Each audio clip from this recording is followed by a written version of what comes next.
In this section, we're going to look at reviewing your first packet capture. So as you see here, we got Wireshark's main display open. So what you're going to do is, if you look into supplemental files, there's a file called file1.pcap.ng.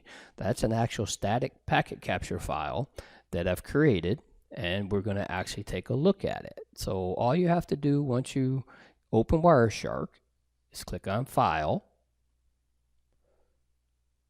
Open, and then select File 1 and click Open.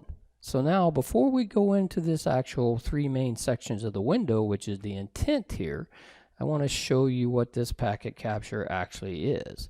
So what I've done is, in this packet capture, I went to two places. I went to udemy.com and I went to fordmotorcompany.com. Now, if I go back to this Udemy, there's an interesting thing here. Because of all the attacks, everything that's been happening on the internet, the Udemy website actually uses HTTPS, the Secure Sockets Layer Protocol, which is a good thing. So when we look at that network traffic, it's going to be different than what we see when we look at the traffic for the Ford Motor Company site, because it was still using HTTP. So now when I go into the actual packet capture and I look at my file1.pcap, you see over here is the actual numbers. So I've got the numbers of the actual packets. And then I just start looking through the different traffic. Now there's a bunch of ARP, address resolution protocol, and we'll discuss that as we get further in. That's the next section when we actually go into interpreting a lot of this stuff.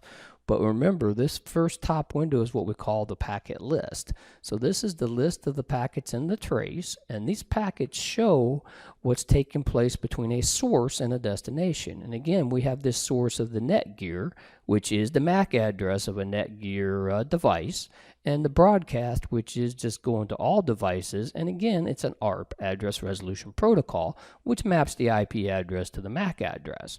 And again, if we look at the packet list and we scroll down here, we see a lot of different packets. And this is the thing, and this is why it's so important to understand protocol analysis. There's so many packets on our network, we want to make sure we can identify those packets and analyze them. So we keep going down. There's a lot of information in here to take a look at, including there's some HTTP traffic. Remember, whenever you see this HTTP traffic, it's going to be in clear text, so we can review all that conversation. We'll do that as we get further into our skill set. And there's some reset packets, and we'll get into what all this means. But what I'm going to do is I'm going to page down in the packet list just to show you this here, transport layer security. This is that HTTPS. So when we use HTTPS, now you see that the actual information is encrypted. So since the information is encrypted with HTTPS, that means it's going to make it more difficult to actually be able to view it. We can review usually what's called the handshake, the communication between the client and server to set up that actual encryption, but we can't view anything else. So that's the top window.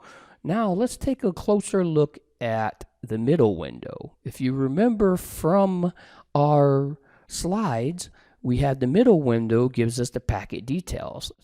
If I select this packet right here, we see TCP. Now remember, everything starts with a frame, followed by Ethernet, followed by IP in this case, which is the internet protocol. So in the details section of the packet, I actually can get the protocol. So this is the IP protocol version 4, and it tells me the protocol type encapsulated inside of there is TCP.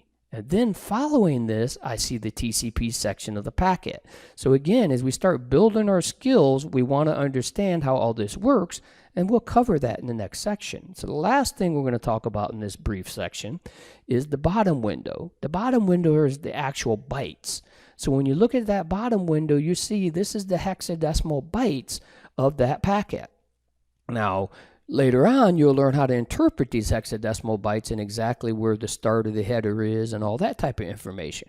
For now, we just want you to see this is the actual bytes of the packet. The more you understand, or what we call the lowest level or lowest layer of the application, like the OSI model, application layer, presentation session, those types of things. The lowest level is the physical layer. If you understand the physical layer, the bits and bytes, it makes you much more powerful when it comes to either security, defense, hacking, pretty much anything to do in a career in networks.